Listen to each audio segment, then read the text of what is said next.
Hard Times by Charles Dickens. Book the Second, Reaping. Chapter 10. Mrs. Sparsit's Staircase.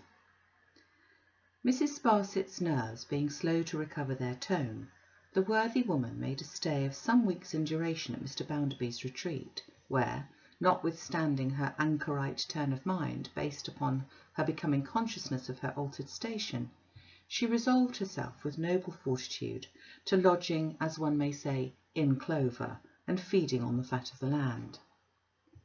During the whole term of this recess from the guardianship of the bank, Mrs. Sparsit was a pattern of consistency, continuing to take such pity on Mr. Bounderby to his face as is rarely taken on man, and to call his portrait a noodle to its face with the greatest acrimony and contempt.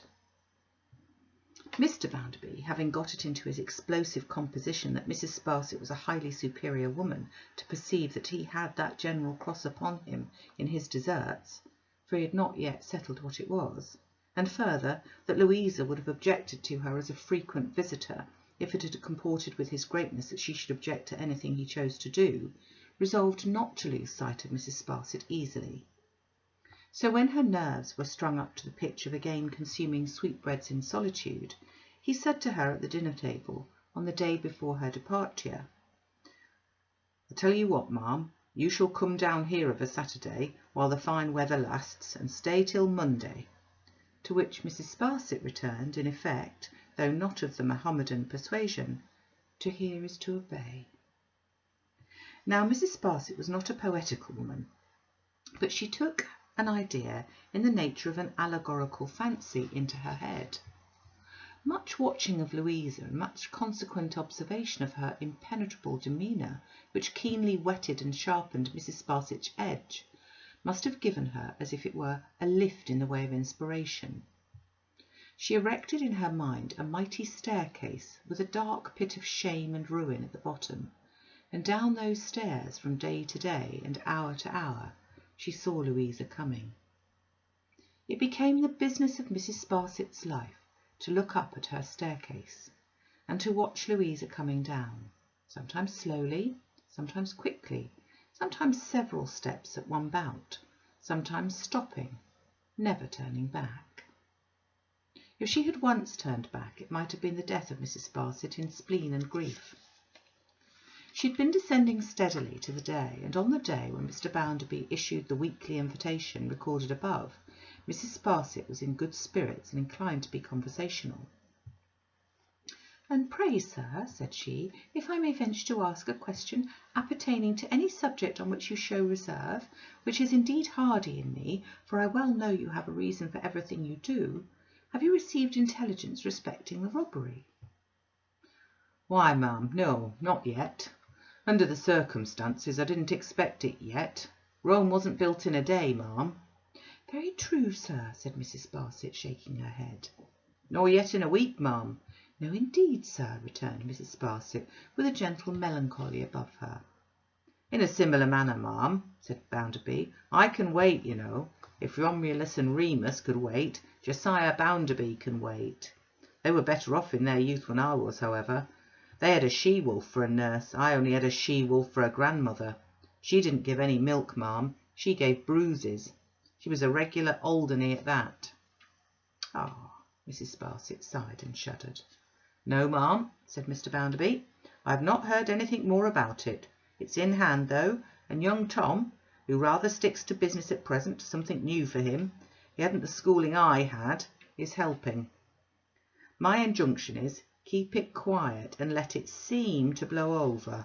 Do what you like under the nose, but don't give a sign of what you're about, or 100 of 'em will combine together and get this fellow who's bolted out of reach for good. Keep it quiet, and the thieves will grow in confidence. By little and little, and we shall have 'em." "Very sagacious indeed, sir," said Mrs. Sparsit. "Very interesting. The old woman you mentioned, sir?"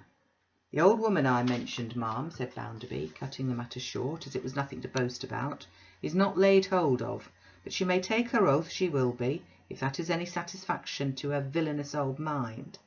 In the meantime, ma'am, I'm of the opinion, if you ask me my opinion, that the less she is talked about the better."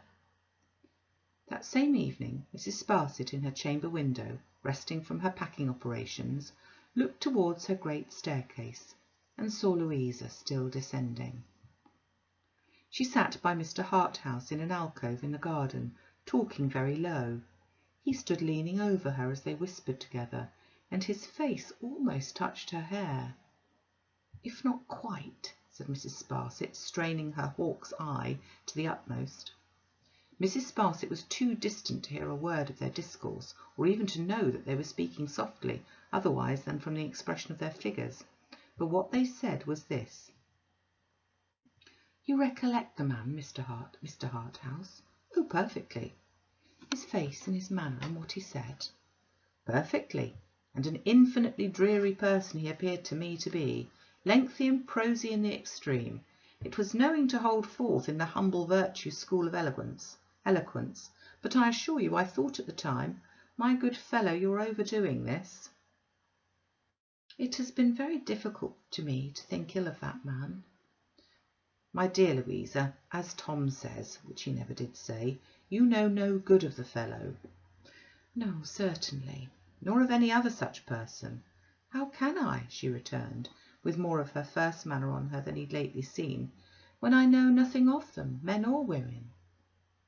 "My dear Louisa, then consent to receive the submissive representation of your devoted friend, who knows something of several varieties of his excellent fellow creatures, for excellent they are, I'm quite ready to believe, in spite of such little foibles as always helping themselves to what they cannot get hold of.